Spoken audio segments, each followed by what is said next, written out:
This is the Construction Leading Edge podcast from constructionleadingedge.com and buildermasterclass.com. My name is Todd DeWalt, and it's my job to help you, the construction business owner and leader, eliminate chaos and maximize profit. If you're new to the podcast, you're going to hear interviews with construction business owners, industry experts, and you're going to hear me share a lot of the stuff that I teach and train my coaching clients on and the things that I speak about: productivity, mindset, leadership. So if you're serious about leadership, about business, and you're in the construction industry, then you're in the right spot. Let me ask you a question. Have you ever wondered something like this? When is the right time to promote somebody? What if one of my people asks for a raise? Do job titles even matter? And if so, why? How do I avoid bureaucracy and complexity as I grow my business? Well, in this episode, I'm going to share with you some wisdom from a guy named Ben Horowitz. He was a very successful business founder in Silicon Valley, and he wrote a book called The Hard Thing About Hard Things: Building a Business When There Are No Easy Answers. And I'm going to share some of the gold nuggets out of this book, out of one specific chapter, and here's what you're going to get. You're going to learn about what he calls the law of crappy people. You'll hear about the Peter principle. We'll talk about how to think about job titles. Ben will also talk about the pitfalls of promoting people and how you can avoid them. And as I mentioned, this is a chapter out of a book called The Hard Thing About Hard Things by Ben Horowitz. Great stuff. A couple of resources I want to share with you before we jump into this content. LL Flooring is one of America's largest specialty retailers of hard surface flooring. They understand your floor is the foundation of your home style. That's why they offer over 400 floors, all at the best value, including Bella Wood hardwood floors, backed by a transferable 100-year warranty.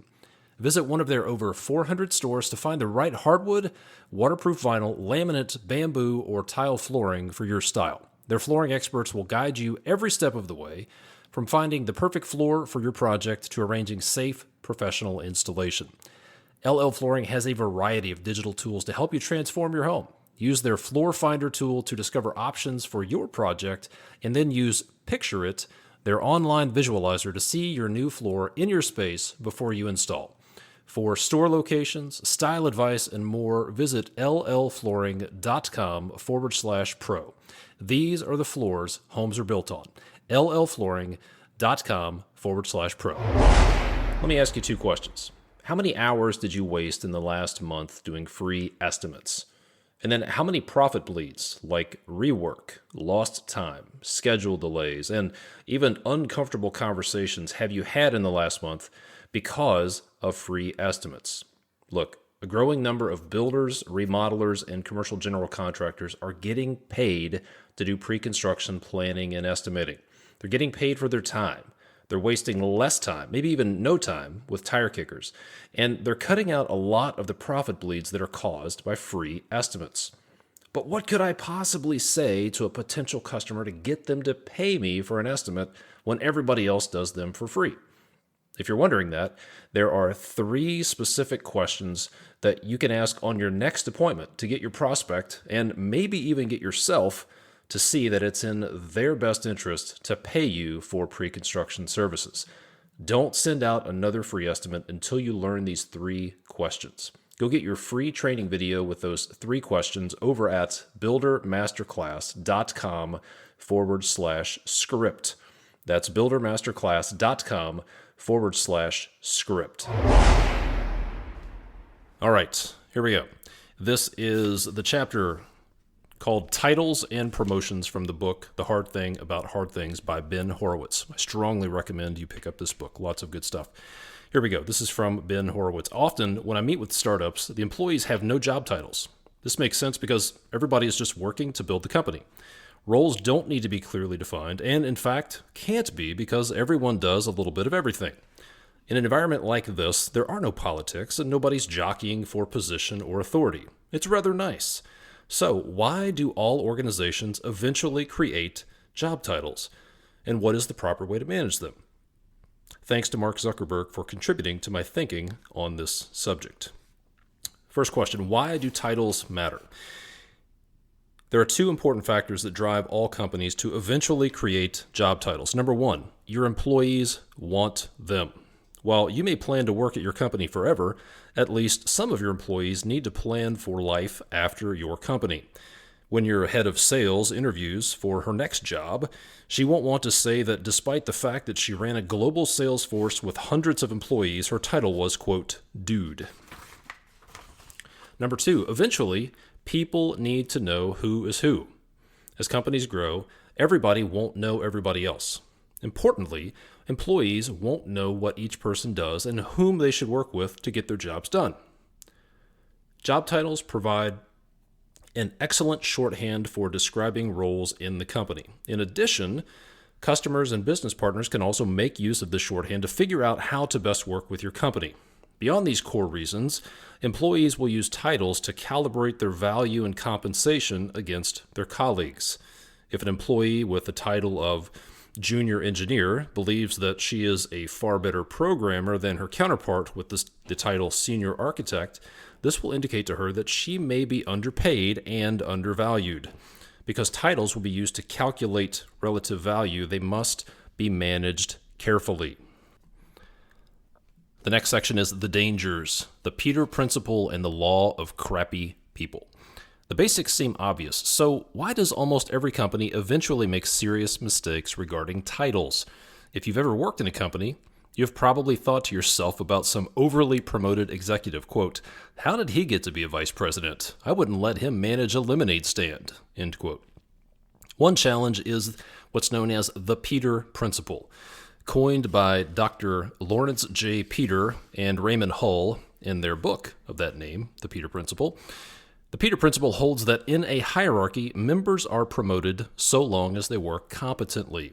Sooner or later, they're promoted to a position at which they are no longer competent, which is their level of incompetence.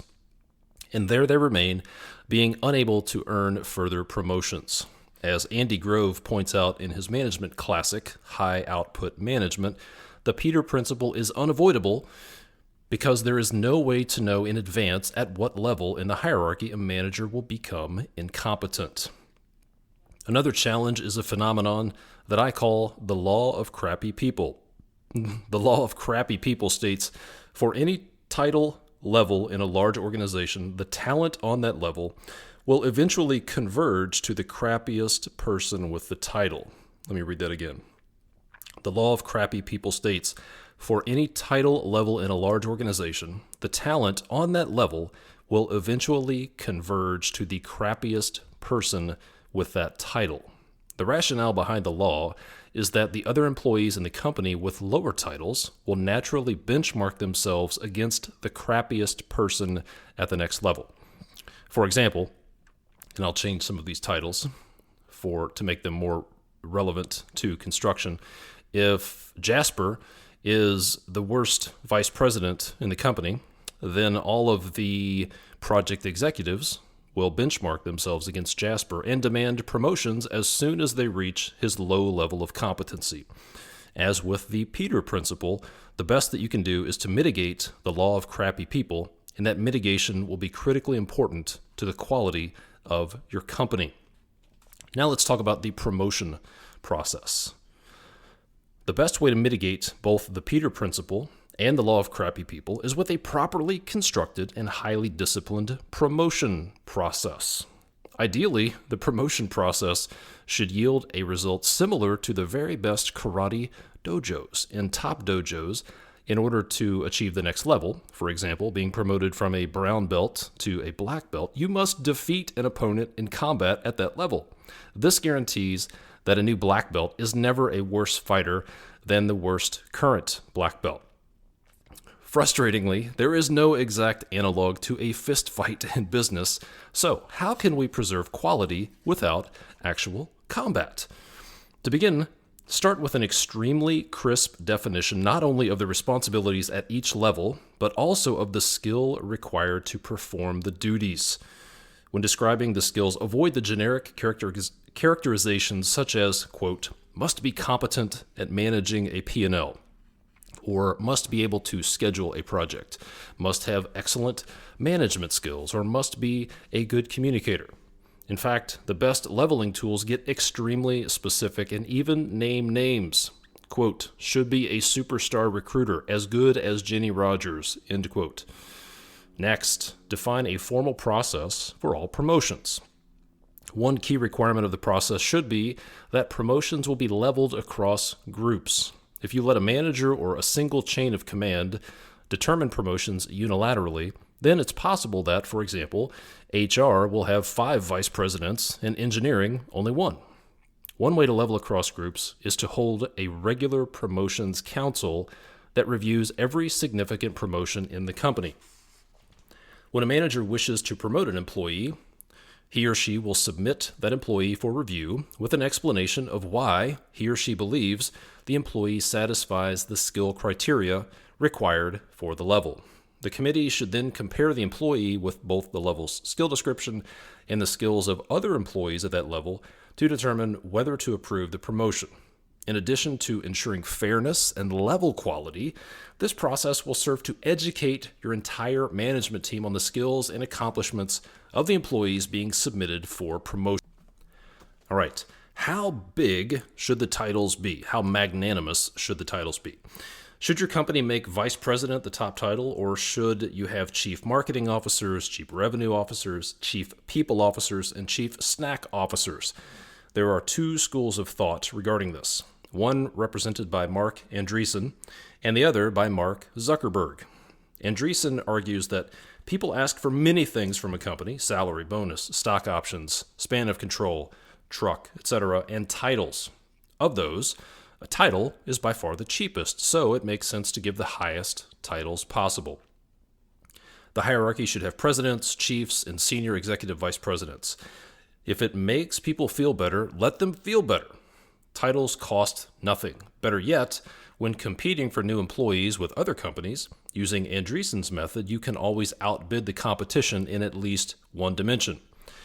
Now, the flip side is, at Facebook, by contrast, Mark Zuckerberg purposely deploys titles that are significantly lower than the industry standard. Senior vice presidents at other companies must take title haircuts down to directors or managers at Facebook. Why does he do this? First, he guarantees that every new employee gets re-leveled as they enter his company. In this way, he avoids accidentally giving new employees higher titles and positions than better performing existing employees. This boosts morale and increases fairness. Second, it forces all the managers of Facebook to understand and internalize Facebook's leveling system, which serves the company extremely well in their own promotion and compensation processes. Zuck also wants titles to be meaningful and reflect who has influence in the organization. As a company grows quickly, it's important to provide organizational clarity wherever possible, and that gets more difficult if there are 50 vice presidents and 10 chiefs. Next, he finds that business people, or let's say in the construction world, business development or salespeople, often carry inflated titles versus their operations counterparts. While he recognizes that big titles help them out externally with getting meetings, he still wants to have an organization where the product people and the engineers, or the operations people and the business development people, form the cultural core. So he strives to keep this in check as well. Does Facebook ever miss out on a new hire due to its low titles? Yes, definitely. But one might argue that they miss out on precisely the employees they don't want. In fact, both the hiring and onboarding processes at Facebook have been carefully designed to encourage the right kind of employees to select themselves in and the wrong ones to select themselves out. So, which method is better, Andreessen's or Zuckerberg's? The answer is that it depends. Facebook has so many advantages in recruiting employees that being disciplined about absolute title levels does not significantly impair its ability to attract the very best talent. Your company might not have these advantages, so lofty titles may be a good tactic. In either scenario, you should still run a highly disciplined internal leveling and promotion process. Final thought. You might not think that so much time spent on promotions and titles places too much importance and focus on silly formalisms. The opposite is true. Without a well thought out, disciplined process for titles and promotions, your employees will become obsessed with the resulting inequities. If you structure things properly, nobody other than you will spend much time thinking about titles other than the employee of the month. One other thing I'll offer, I heard an interesting interview that adds some contrast to Horowitz's statement that you can't ever tell how well someone's going to perform until they get into that role. This is why people typically advance up to a point of incompetence, and that's where they level off. What is referred to as the Peter Principle. In an interview with Richard Koch, Koch, on the Tim Ferriss podcast, Richard Koch talks about a situation where he was working for a management consulting company, and he'd been there for 18 months or 2 years or so, and he was a hotshot up-and-comer. So the owner of the firm brought him in and said, "Richard, you're doing a great job. We want to make you partner," which was the next big promotion, "but we can't do it for 18 months, okay? Because we just can't do it for 18 months, but we're going to do it. So here's what we want you to do. We want you to act like a partner. We want you to take ownership just like you would as a partner. And then in 18 months, we will promote you to 18 months or promote you to a partner." So Richard Koch said it was the best thing they could have done for him because he knew it was coming. And they basically told him, this is what you need to do in order to get the job. So if you want to test somebody, if you want to promote somebody, but you're not quite sure how they're going to handle it, then put them in that role. Give them the responsibilities before you give them the title and the pay. Let them demonstrate their ability to do that.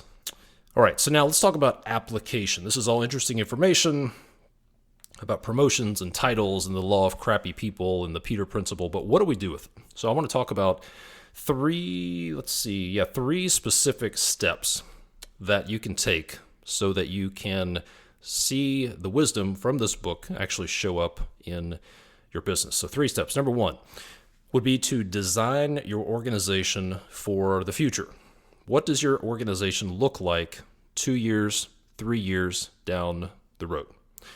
A common mistake people make is to design their organization based on what they have today.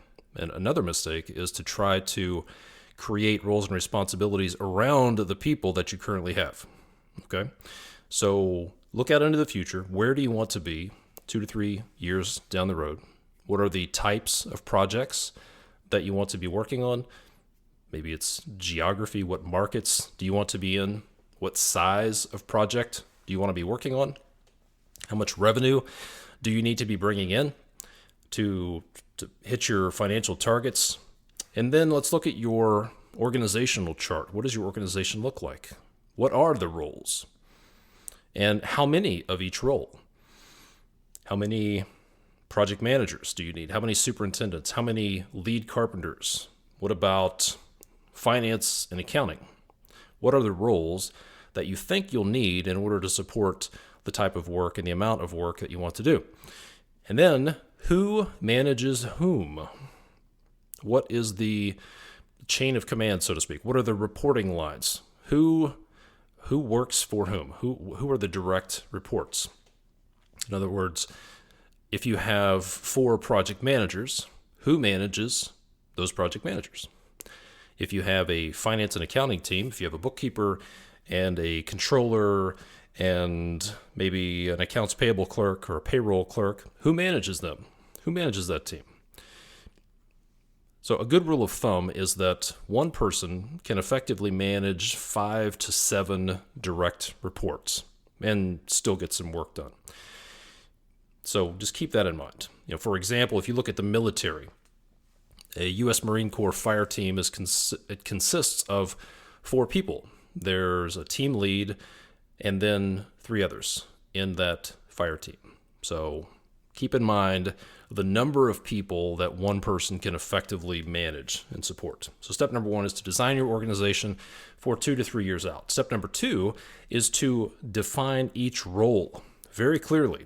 As Ben Horowitz says, have a crisp definition of the skills required to perform the duties and avoid the generalities like must be a good communicator. Well, what does that mean, really? And the way I like to think about this is you're going to measure somebody's performance. You're going to have a tape measure or a measuring stick that you're going to use to measure this person's performance against. So let's go ahead and figure it out and tell them up front, what does the measuring stick look like that you're going to compare them to see if they're successful? So you want a crisp definition of the skills, specific skills. So here are a couple of examples. If you have a project manager, a crisp definition of the skills could look like they must be able to create a project schedule in co-construct. They must have a demonstrated ability to buy out all projects within 2 weeks of contract award. They will publish a weekly or monthly project update.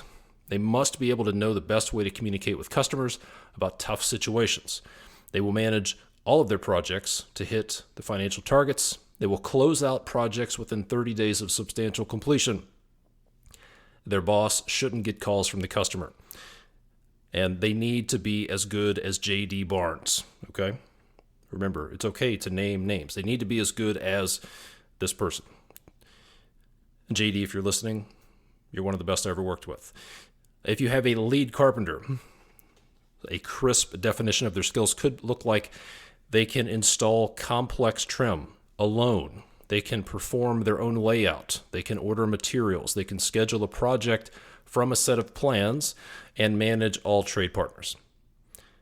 If you're looking for a commercial superintendent, this crisp definition of skills could include things like they schedule and manage all subcontractor activities. They create a 2-week look-ahead schedule every week.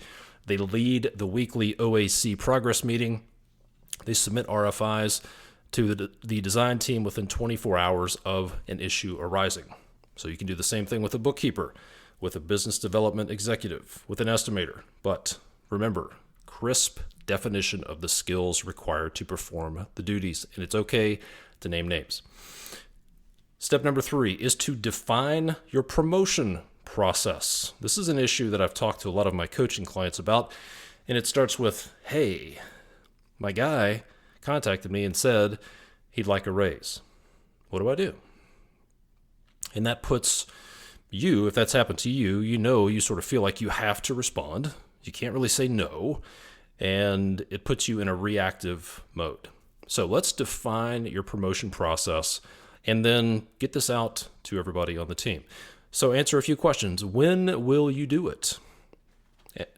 When will you do it? Maybe once or twice a year? I wouldn't recommend more than twice a year because there's a lot of effort that goes into it. When I started my career, I worked with a company that had 1 promotion cycle. Actually, no, I take that back. There were two promotion cycles, and everybody knew it. So when will you do it? Step number 2 is to answer the question, how will the decisions be made? Or who will be on the promotions council, as Ben Horowitz suggested? If you have multiple leaders in your company, multiple department heads, if you're a small business, you might want to bring somebody in from the outside that you trust.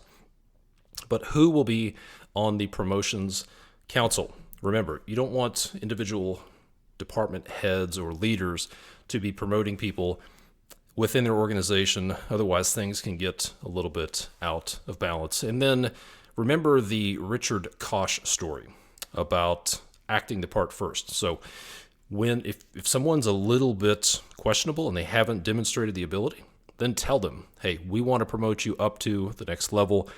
Here's what you need to do.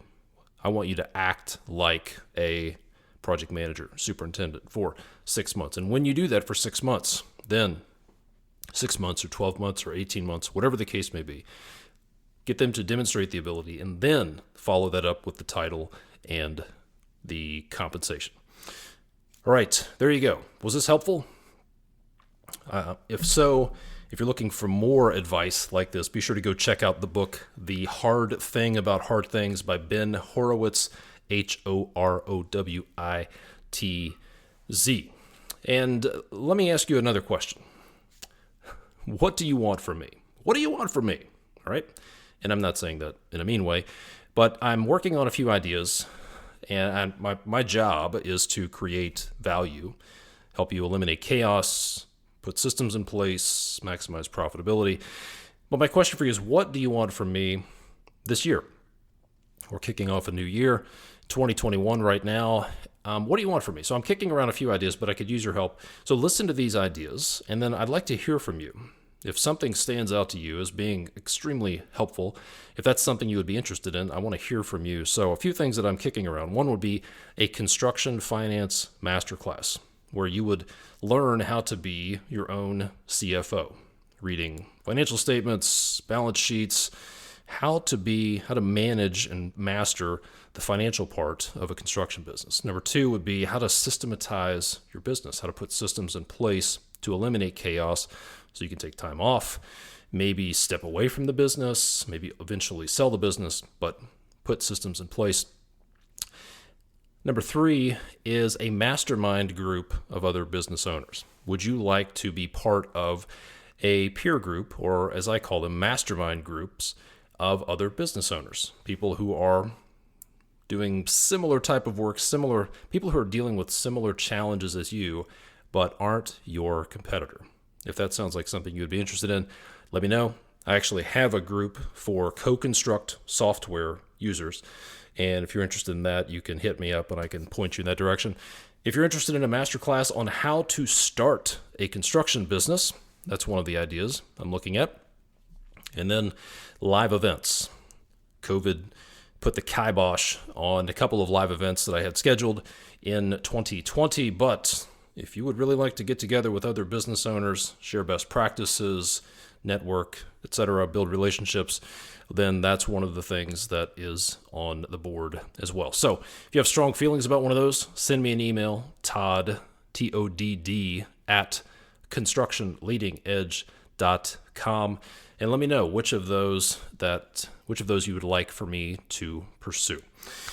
Don't forget, if you're currently sending out free estimates, please don't send out another free estimate until you've watched this free training video that I put together. You can get it over at buildermasterclass.com/script.